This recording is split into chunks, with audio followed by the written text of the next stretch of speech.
What is going on, everyone? So in this video I'm going to attempt to cover on things that I've actually already spoken about, but this video will actually cater towards everyone. Not only will it cater towards people who are fairly experienced with the game, like myself and I'm sure a few of you watching, and also people who just recently got the game for Christmas or got it as a gift, or just people new to the game in general. So with that being said, the first part of the video is actually just going to be the core essentials. So if you are actually pretty experienced with Sea of Thieves, I'm going to leave a timestamp in the description. Please click to that, it'll skip past all this. But if you are new to the game, or you haven't put much time in it, or maybe you just want to see if there's some new things you could actually learn, feel free to stick around and watch. So starting with the bare essentials, when you actually load up into Sea of Thieves for the first time, it is very likely that you'll actually spawn in this tavern, and that tavern is located on an island called an outpost. Now these outposts is where you can buy quests, visit pirate legend camps, sell your items, and talk with Duke, who was located in the bar. He actually gives you all the new quests when new updates come out into the game. Now do note there are actually a few outposts scattered around the map, and none of these outposts are actually safe zones, so you can be targeted by pirates at any time, in any location. And the way you actually spot if there's pirates on the island that aren't part of your crew is either by a second ship being in the dock where you are, or alternatively seeing a mermaid in the water. Now when you see a mermaid in the water, it does actually mean that there is another pirate around that isn't part of your crew, and they have lost their ship. That being said, if you see a mermaid with blue smoke, that is actually your mermaid, and you can use that to fast travel back to your ship. Now that being said, it is actually very unlikely that you will have a ship spawn next to you when you do load into a game, but even though that is the case, just do keep note. So once you've loaded into a game, you've seen if there's any pirates around, now of course you want to know what to do. So essentially the aspect of this game is to complete quests that you can buy from the outpost and make it to rank 50 across all 3 different factions. And once you make it to level 50 on all 3 of those factions, you'll actually unlock this title called Pirate Legend, which will allow you to do mega quests, which pretty much have a little bit of everything, and that in its core is pretty much the main goal of this game. That being said, the main enjoyment that you actually find out of this game is playing with others and creating your own fun. I actually find it very similar to Minecraft in the sense as this game lets you do whatever you really want to without restrictions, and that is of course what I find most enjoyable about Sea of Thieves. So anyway, the 3 main factions you can actually find in this game is the Order of Souls, the Merchant Alliance, and the Gold Hoarders. Now the Gold Hoarders can be found by a tent that is usually parked off on the beach. The Order of Souls is actually found on the bottom floor of a 2-story house with purple around it, and the Merchant Alliance is always on the dock. Now the Gold Hoarders will actually give you missions that involve finding chests. They'll either be through riddles or maps. The Order of Souls will actually give you missions where you need to hunt down skeletons and kill captains. And the Merchant Alliance will either give you one of 2 missions, depending on what you choose. If you pick cargo runs, what you'll need to do is actually find different luxury items and sell them to different places. And if you pick the standard Merchant Alliance missions, what you'll need to do is either find animals or gunpowder barrels. Now the map is actually broken up into different sections. All the way on the west side of the map, you actually have the Shores of Plenty. And all the way on the east side of the map, you actually have the Devil's Roar. Now the Devil's Roar is the only really different location. Majority of those islands are actually filled with active volcanoes that can cause a threat if you're not careful. And as you've seen in the video earlier, when you make it to Pirate Legend, you can actually unlock that secret chamber by the stairwell. I'm not actually going to go down there in this video just so I don't spoil anything for anyone who's new to the game, but I assure you it's well worth the grind. And finally, when you get onto your ship, you'll actually find the 3 essentials of staying alive. Now they are bananas, planks, and cannonballs. Bananas work as a way to get health back, because health does not auto-regenerate in this game. Wooden planks patch up holes, and cannonballs actually fight back against forts and other ships. Just quickly, forts are found by giant skulls in the sky. They actually have a lot of loot and are worth killing if you do get the chance to. And there are also PvE threats that are around the map, and they are the Megalodons and the Krakens. They will usually just appear randomly, and what I suggest you do is actually fight them because they drop loot as well. And also, not every ship you find in the game will be controlled by a player. Some will actually be controlled by some skeletons. You can also kill them for loot as well. Little bonus tip as well, if you actually block, then stab with your sword and jump just at the right time, you can actually glitch the game a little bit so you sort of go flying. It's a really effective way to go around the map.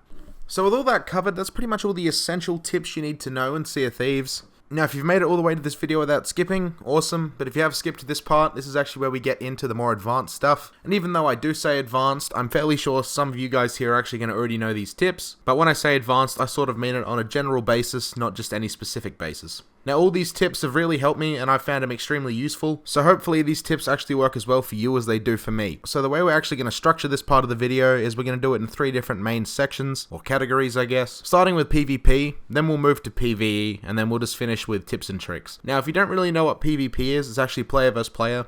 And if you don't know what PvE is, it's actually player versus environment. Now there is no shortage of both in this game, so hopefully these tips should help. So starting with PvP, and we'll start with the really basic stuff, what you want to do is actually have some hotkeys active. Now what hotkeys are pretty much buttons you can press or keys depending on what you're playing on that auto-equip to auto-use items. Me personally, I think the most important one and probably the only essential one is having a hotkey on a banana. Now what I like to do for hotkeys on bananas is I like to use the G key on the keyboard and the right stick click on the controller, which if you don't know what that is, that's pretty much the little right analog stick on the right hand side of your controller. So following that, one of the things you're really going to want to invest in if you're looking at participating in PvP is actually cursed cannonballs. Now I like to use the green cursed cannonballs, specifically the jig balls, which makes you dance, and the I can't remember what they're called, but they do make you sleep. They've pretty much got a icon of a moon on there. Those cursed cannonballs are actually the best ones you could possibly use in my opinion, because they work so well as a combo together. With that being said though, the drunken bull is actually pretty good as well. And also while we're talking about combos, another thing that I'd highly suggest looking into is just how to do combos when you're doing PvP. Now there are many different combo techniques out there, and there's many different combo techniques you can use yourself, but my personal favorite is actually a sniper and a pistol, and also on occasion a blunderbuss and a sword. Now you can pretty much use these in any order. All a combo really is just utilizing the two different weapons you have equipped to insta-kill pirates. Now as I said, there's many different combos out there, but those are the two I use, and of course you can make your own, but just do try and get in the rhythm of actually learning two different weapons, stick with them continuously. So moving on to PvE now, and what we're actually going to be talking about is when you fight the Kraken and the Megalodon. So when you fight the Kraken, the main tip that I really want you to know is never put your anchor down under any circumstance, because not only do you go extremely slow inside the Kraken's grip, it is also very likely that the Kraken will turn your ship as well.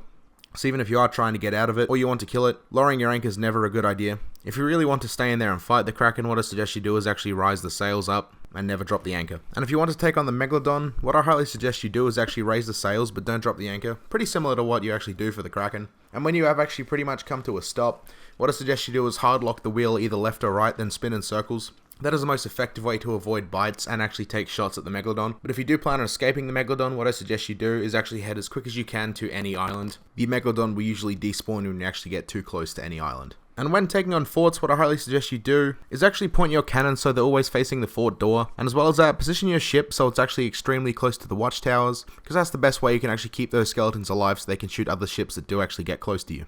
So finally moving on to the tips and tricks, which is arguably the most important part of this video. So starting off with a fairly important tips and trick for the gold hoarders. When you actually are placing down a gold hoarder's mission, those chests and those maps, and this pretty much works for anything actually, the maps that spawn are always proximity based. So you can pretty much, in a way, rig where you actually get your missions to spawn. And by that I mean, say if you're in the Devil's Roar and you actually want to get some missions over in the Golden Sands, what I actually suggest you do is head west and place down your quest. That'll be the best way you can essentially rig where your maps spawn. But do keep note, this doesn't work 100% of the time, and it does fluctuate, so do actually keep that in mind when doing this method. Following that, another really useful tip is when you actually see an island name pop up when you're getting close to it, that's actually the time when you're pretty much meant to raise your sails so you can get a smooth parking. Now if you are on a sloop, what I suggest you do is give it around 5 seconds after you see that name pop up, and that'll pretty much assure every time you get to either an outpost or any island, you'll park in the perfect spot. And following that, brigs in most circumstances are actually the quickest ship, so what I suggest you do if you are playing with 2 people is actually just go up to the brig instead of using the sloop. It'll make your time efficiency a lot better, and I'm sure you'll actually enjoy it. That being said, it is a little bit more difficult than using a sloop, but it's not that bad. So moving on now to another really great tip, is when you are actually going out for a big quest, or even if you want to spend like a couple hours on Sea of Thieves, what I suggest you do is actually stock up all of your missions so you don't actually have to go back to any outpost.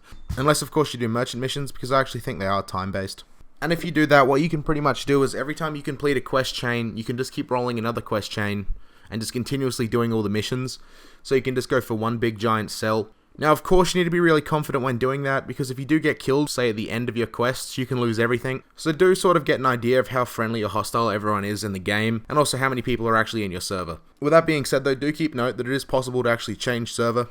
So keep that in mind as well. Now, if there are actually any good tips that I've missed, or good tips that you know of that I didn't actually know of, please put them down in the comments, because I'm sure it would really help many other people, and I'd love to actually read them as well. Or even if you just want to express what one of your favorite tips in this video is, also feel free to do that in the comment section below. If you're actually looking for a crew in Sea of Thieves and you're playing it by yourself, what you could do is actually go down to my Discord. There's a really great looking for crew option there, and we've got some really friendly admins that actually look over the server. So with that being said, that's pretty much the entire video. If you have enjoyed, feel free to leave a like to show your support, it really helps out the channel.